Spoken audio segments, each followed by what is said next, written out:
But Baalbek, if there was one example, one ancient site on Earth that is evidence of a lost, ancient, advanced civilization, and Baalbek has the largest stones that were ever quarried in human history, the largest stones that were lifted, stacked, and transported in human history, and the largest stone columns in all of classical history. In the hills of Lebanon, stone giants sit where they should not. They dwarf modern machines and defy easy explanations. History speaks loudly here, then suddenly goes silent. Legends rush in to fill the gap, and the stones keep waiting. The impossible stones at Baalbek.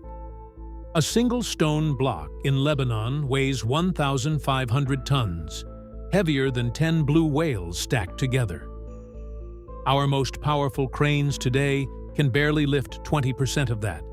Yet ancient people somehow moved these monsters and set them with surgical precision, 23 feet in the air. Before we talk about who did it and how, you need to feel how impossible it should be. The largest stone ever moved by modern machinery weighs about 340 tons. At Baalbek, stones reach 1,500 tons, over 4 times heavier, placed with millimeter precision. Even NASA's Vehicle Assembly Building crane couldn't lift these blocks. Imagine trying to move the Statue of Liberty. Now, imagine moving 5 of them stacked together. Now, for the detail that really stings. The Romans, obsessed with documenting their engineering feats, wrote nothing about these stones, not a single mention. They recorded aqueducts, roads, and the Colosseum, but for Baalbek Heliopolis to them, their records are silent about the Trilithon and the colossal foundation blocks. That silence feels deafening. It raises a hard question. Were these stones already there? When the Romans arrived, did they build their temples on top of foundations far older than anyone expected, like a grand structure sitting on mysterious ancient basework nobody explains? That gap opened the door to wild theories. Some researchers believe Baalbek's origins stretch back thousands of years before the Romans, to a time when knowledge and techniques were later lost. That's why Baalbek isn't just an archaeological puzzle. It sits at the center of debates about what humans were capable of and when. The megalithic stones of Baalbek have left experts speechless. Even modern methods struggle to match what's there. Some see a powerful civilization behind it. Others see something beyond our physical world. Either way, the sheer size of the blocks and their flawless placement look like engineering we rarely see elsewhere. The Trilithon is 3 limestone slabs, about 62 feet long, 14 feet high, and 12 feet wide. Each begins around 800 tons, and they're not on the ground. They're suspended 23 feet in the air, fitted so tightly, there's no space for even a speck of dust. How do you move something that weighs as much as several jumbo jets, then lift it and place it with that precision long before cranes or hydraulics? Half a mile from the main temple, a quarry holds even bigger secrets. 3 unfinished blocks left behind, like the project was never meant to stop at just 3 stones. The first is the stone of the pregnant woman, nearly 1,000 tons. Then, the stone of the South, found in the 1990s, about 1,200 tons. In 2014, archaeologists found the forgotten stone, around 1,500 tons, an abandoned giant that makes the finished stones feel like a preview. Local legends follow close behind. One story says, a pregnant woman claimed she knew the secret of moving the stones and was fed for it, hence the name. Another blames supernatural beings like pregnant jinn, said to have cut and transported them. Some locals believe touching the stone increases fertility. The stories may sound far-fetched, but they prove one thing. These monuments have puzzled people for generations, and every era has tried to explain the impossible in its own language. Modern engineers are baffled too. One study suggested over 500 people with sophisticated machines to move a 557-ton block on flat ground. For uphill movement and lifting 23 feet, estimates jump to 40,000 workers. That's more than most small cities. And it raises the simplest question: why choose stones this large, when smaller ones could work just as well? The question of who built Baalbek has sparked more arguments and sleepless nights than almost any ancient mystery. And, as evidence grows, the answer only gets more complicated. Separating fact from ancient myth. Baalbek has attracted extreme theories for centuries because the stones feel beyond human reach. Legends claimed Cain built it while wandering under God's curse. Others said Nimrod ordered giants to construct it as part of the Tower of Babel. Some pointed to the Nephilim as the real builders. When people stare at stones like these, the mind reaches for explanations as extraordinary as the site itself. In the modern age, the most popular version goes sci-fi, the ancient alien hypothesis. The argument is that only beings with technology beyond humans could move and position stones like these. Writers like Graham Hancock and Zecharia Sitchin keep these ideas alive, from lost advanced civilizations to the Anunnaki of Mesopotamian mythology. But when you test these theories against evidence, science pushes back. Archaeologists point out the Romans were master engineers with cranes, pulleys, capstans, and massive wooden wheels. Roman projects across the ancient world show they could move huge weights. At Baalbek, chisel marks on the stones point to human craftsmanship. Experimental archaeologists argue it would take extreme labor and organization, but it isn't automatically beyond human ability.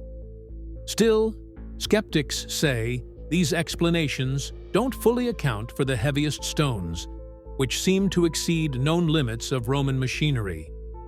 That leftover gap keeps speculation alive. Philosopher Daniel Dennett suggested that when people can't imagine what's possible, they lean toward supernatural explanations. Baalbek remains famous, not only for what it is, but for what it refuses to explain. Baalbek sits between fact and legend. There are no detailed ancient records explaining who ordered the work or how it was organized. That silence becomes a blank canvas. Lost civilizations, extraterrestrial contact, or more, simply human engineering. We still don't fully understand. And maybe that's why it captivates us. It forces ordinary explanations to compete with extraordinary stone. Modern digs reveal hidden clues. When archaeologists finally got permission to dig deep at Baalbek, they found clues that shifted the timeline. Pottery with cuneiform, writing showing people were here.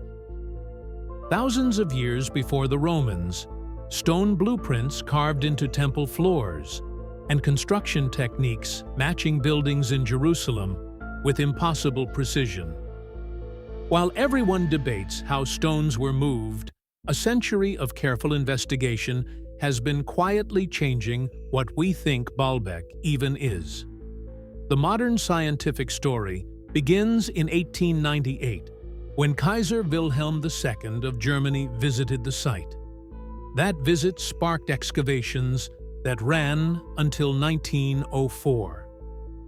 What began as imperial curiosity turned into research that started rewriting Baalbek's history. Cleaning the Temple of Jupiter revealed evidence of settlement, going back to the Neolithic period, potentially 10,000 years ago. If people lived here 10,000 years ago, Baalbek's importance goes deeper than Roman colonization. It also suggests the massive foundation. Stones could have existed before the Romans, which would explain the Roman silence. You can't document what you didn't build, and you can't brag about what you inherited. But proving it predates Rome doesn't solve the engineering puzzle. If anything, it deepens it. Another breakthrough came in 2004, when Lebanese University teamed up with the German Archaeological Institute to document the ancient quarries. They discovered Persian pottery fragments with uniform writing, dating to the 6th and 4th centuries, BCE. So, were the Persians behind these giant structures? The pottery helps fill a gap, but the Neolithic evidence still pushes the story far earlier. It suggests long occupation until the Romans took over. The Persians had organization and built massive projects like Persepolis, but Persepolis blocks are typically 1 to 20 tons. At Baalbek, blocks are over 100 times heavier, and the building approach looks different. Like the Romans, Persians left no record, crediting themselves with the Baalbek stones, and they never demonstrated stone moving at Baalbek's scale elsewhere. German researcher Margret van Es made another key discovery. She found builders cut megaliths along natural fissures between rock layers, making removal easier without cracking. This method appears in Roman projects, too, showing the Romans had it in their toolkit. One more reminder that the line between impossible and unrecorded can be dangerously thin. German excavations also documented Roman blueprints carved into stone floors, not fragile drawings, lost to time. A major find was a detailed plan, etched into the great courtyard floor, precise work, suggesting master planners who calculated measurements before building, not improvising as they went. The most shocking link appeared at Podium 1, the foundation supporting the massive columns still dominating the skyline. Researchers found the style nearly identical to Herodian architecture in Jerusalem. The same alternating headers and stretchers, the same drafted margins, and the same average course, height 3.6 feet. That's too specific to ignore. It suggests shared traditions or direct involvement, and it ties Baalbek into a wider network of ancient building knowledge. So, Baalbek becomes more than big stones. It becomes a layered record, spanning the Neolithic period, Persian traces, Roman engineering, and Herodian techniques. Each discovery raising new questions and each answer opening another door. Now, the mystery grows deeper. This site has been continuously occupied for 11,000 years. Each civilization treated it as sacred, but none claim those massive foundation stones. Baalbek across 11 millennia. In 1984, UNESCO recognized Baalbek as a World Heritage Site, but the site's story stretches far beyond modern recognition. Baalbek has witnessed over 11,000 years of human history. Evidence shows people living on this hilltop. As early as 9000 BCE, excavations have turned up pottery, Bronze Age artifacts, and fragments that show civilization after civilization building on the same ground, on the same summit, drawn back to the same place. The earliest settlers chose the hill's highest point, and later, the Romans placed their altar on the summit too. Scholars believe Baalbek may come from Baal Nep, meaning Lord of the Source, tied to a nearby spring that likely made the place sacred around 3200 BCE. The Venetians built a temple complex dedicated to their gods, including Baal. Traces of that earlier temple remain buried beneath the later Roman temple of Jupiter. Under Venetian rule, Baalbek became a pilgrimage destination tied to Baal Hadad and Atar goddess. Many researchers suspect the Trilithon and the Western Wall blocks might date to this Venetian period, not the Roman era. Possibly 5,000-year-old engineering involving stones of hundreds of tons moved with basic tools. That shifts the question from how did they do it to what kind of mind even attempts it, and why this hill became a stage for impossible ambition. When Alexander the Great conquered the region, in 334 BCE, he renamed it Heliopolis. Under Rome, the transformation accelerated. Pompey the Great in 64 BCE, Julius Caesar making it a colony in 47 BCE, and Augustus around 16 BCE launching an enormous construction program. Romans merged Jupiter with Baal, creating Jupiter Baal, a kind of cultural diplomacy carved into architecture. Nero continued building the Temple of Jupiter. Antoninus Pius added the Temple of Bacchus. The Severan dynasty completed the complex with the Temple of Venus in the 3rd century. At its peak, the complex drew pilgrims into vast courtyards beneath towering columns, marble surfaces gleaming in the sun, making visitors feel like they were standing at the center of the divine universe. Then, Christianity changed everything. After Constantine converted in the early 300s CE, construction stopped. Theodosius destroyed pagan statues and converted parts into churches. Justinian ordered 8 massive columns shipped to Constantinople to decorate the Hagia Sophia, proof that even emperors treated Baalbek as a quarry of wonders. By 637 CE, Muslim armies conquered Baalbek, and the temples became a fortress, also called Kala, why locals still say Kala Baalbek. Dynasty after dynasty reshaped it, adding walls and towers on ancient foundations. What remains is a layered site. But the haunting question stays: who first decided to lift those foundation stones into place and set the tone for every civilization that followed? How were megaliths moved? And that brings us back to the core problem. How did ancient people move stones weighing over 1,000 tons? The most obvious theory is wooden rollers and ramps. Put stones on logs, reduce friction, pull, but real tests failed. Richard Atkinson tried moving a replica Stonehenge bluestone, tiny compared to Baalbek's giants. Pulled uphill, it slid sideways uncontrollably. In another test, a replica statue lost balance, fell off rollers, and shattered. Now imagine doing that with stones, hundreds of times heavier, over rough ground, across distance, with no room for error. So, researchers looked to Roman engineering. Romans used cranes with winches, ropes, and pulleys. The Tripastos used 3 pulleys, the Pentaspastos used 5, and the Polyspastos used 15 pulleys and multiple masts.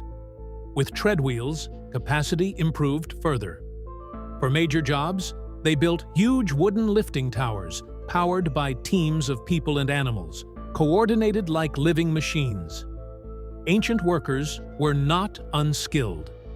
Egyptian depictions show 172 men hauling a colossal statue through coordination and planning. Still, Baalbek is different. Moving an 800 to 1,000 ton block isn't just more labor. It's a different category of physics, logistics, and risk. Margaret van Ness from the German Archaeological Institute suggested human-driven capstans could explain how Baalbek stones were moved. But the math collapses. Even advanced Roman cranes couldn't carry more than 6 tons. 6 tons against 800 to 1,000 tons. The scale mismatch is brutal, so the puzzle remains. Rollers look impractical. Roman machinery looks inadequate. No single theory fully explains transport, lifting, and placement at this scale. That's why alternative ideas persist. Lost techniques never written down, or the possibility. The stones were never transported at all, but quarried and shaped right at the site. Even that doesn't fully explain the precision. We see those tight joins, that height, that confidence. Stand at Baalbek today, look up at those columns and impossible blocks, and it feels like the site is still holding back. Its final answers, quietly asking what our ancestors were truly capable of achieving. Thanks for watching. Don't forget to subscribe to Epic Dive for more amazing documentaries.